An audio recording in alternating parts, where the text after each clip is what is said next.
The Melee PGR officially starts releasing the results of the summer bouts this Monday, July the 23rd, and we've already talked about who should be ranked 50 to 21, 20 to 12, 11 to 7, and 3 to 1, which leaves only one more section of the bout to talk about. So with this video, we are going to finally complete the summer ranking series by talking about who should be ranked 4th through 6th between Mewtwo, Leffen, and Mango.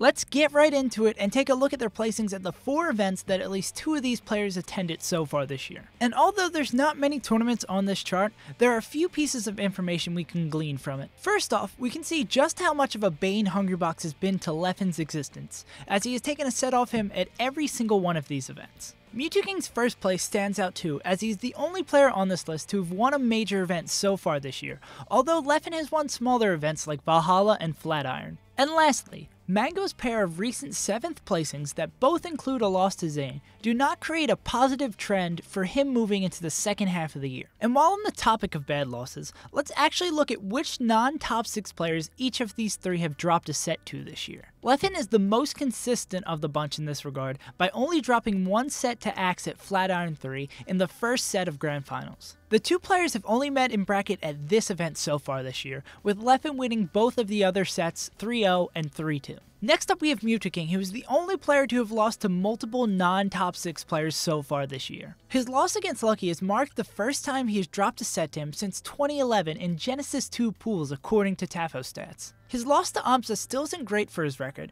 but it is much less concerning considering he 3-0'd him when they last met at Gommel. And speaking of Gommel, here Mewtwo has lost Axe, who also lost 4 of his 5 last sets against him, which is a quite concerning track record to have. And most recently we have Wizrobe, who swept him at Momocon, but Mewtwo is still up against him 3-1 for the year. Closing off, we have Mango, who has taken losses to Zane the Spacey Slayer twice this year. For some, there's a bit of an asterisk next to the Smash and Splash set because of reports of Mango being heavily intoxicated during the set, but no one can doubt his loss at Summit. And our last point of comparison that has a large impact on how far these players are able to make it in bracket is their head-to-head records against the other members of the top 6. Leffen comes out of the gate as the clear favorite in this category, as he not only has the best overall win percent even with his losses to Hungrybox weighing him down, but because he's had an even or positive record against everyone else in the top 6. Picking who's 2nd and 3rd after him here is a lot less clean-cut. Mewtwo does have more winning or even records against the top, but Mango's overall win rate is better, and he's demonstrated the ability to be able to beat Hungrybox this year, which is an extremely valuable asset to have. So to get a bigger picture on how we can expect sets between these players to go, and to help you decide which player deserves to be higher, let's expand the data a bit to the last 5 head-to-head sets played. And honestly, these charts feel very similar to me, especially with the overall win rates, which are nearly identical. But the overall story we get for each player is a bit clearer with this chart. We still see Leffen as the most overall consistent of the bunch. Mango is now displayed by the stats as many people often describe him.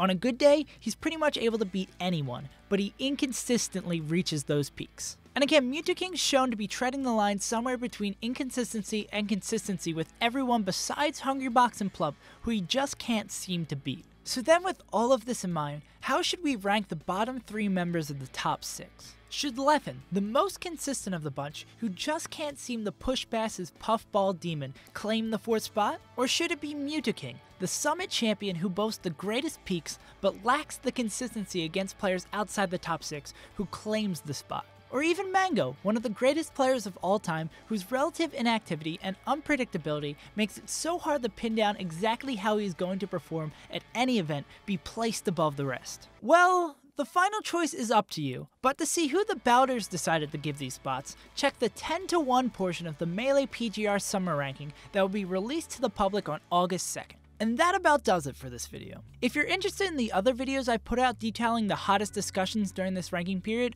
click the playlist in the top right hand corner or at the end of this video. I apologize for the recent focus on videos talking about rankings, but discussions like these are some of my favorites and make ranking season one of my favorite parts of the year. This video does mark the end of the summer ranking video series, and I'll be moving back to the regularly scheduled programming after this. And before I end off this video, I want to give a shout out to my tremendous Patreon supporters. Nick Fade, Blair Alexander, JD, Edwin Budding, Sam Wright, Bootstrings, Toussaint, Grant Mercer, and Caleb Schumacher. I've been taking all the money I've earned on Patreon and putting it back into the channel, so thanks to them I've been able to upgrade my mic setup as well as just recently getting a new webcam to help improve the quality of streams and the podcast. So if you're interested in helping improve the channel, consider supporting me on Patreon, which will also give you access to these videos early. But with that self-shilling out of the way, I've been SaveAsUntitled. I hope you guys enjoyed this video, and I will see you guys next time.